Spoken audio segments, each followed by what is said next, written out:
guys, nandito na ako sa Syria. And this is how it looks. Ayan, bibili lang ako ng pineapple juice bago ulit ako sumakay sa another bus. Pauwi sa KB. Galing ako ng Bandar. So yan, nakabili na ako nito ng pineapple juice. Tapos kulang ako ng 20 cents. Tapos buti na lang Pilipina yung nagtitinda. Yung sales lady, sabi niyo, sige na ate, siya na lang daw. Thank you. Hintayin ko lang yung Pinay na to. Ang bait niya. Mag-thank you lang ako ulit sa kanya. Ano pangalan mo, te? Rachel. Rachel, thank you. Welcome to my vlog. Thank you so much. God bless. So, ayan si Rachel.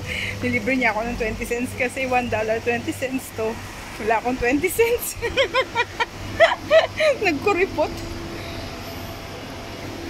Ay, naku. Kasi kapag nagpabariya ako ng coins, hindi ko naman nagagamit. Sayang. Tapos sabi niyo, sige na ate.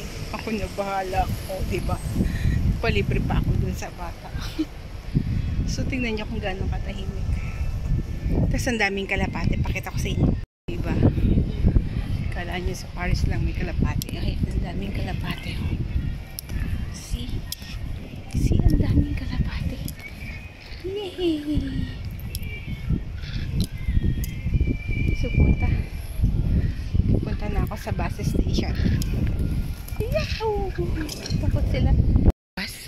Ito galing sa bus na yun, galing Bandar. Tapos ito yung bus papunta sa KB. Pero bago ako sumakay, pakita ko muna yung playground. Kasi first time ko lang din pumunta rito sa Syria. So yan, parang may eskwelahan sila. Tapos ito yung playground. O diba? Meron silang playground. Tapos ang dilim-dilim na naman ang ulap. Sana wag ako uling abutan ng ulan. Kasi kanina pa akong umaga ng ulanan. Okay, every gising is a blessing na tayo. So, thank you for watching. God bless us all. Bye!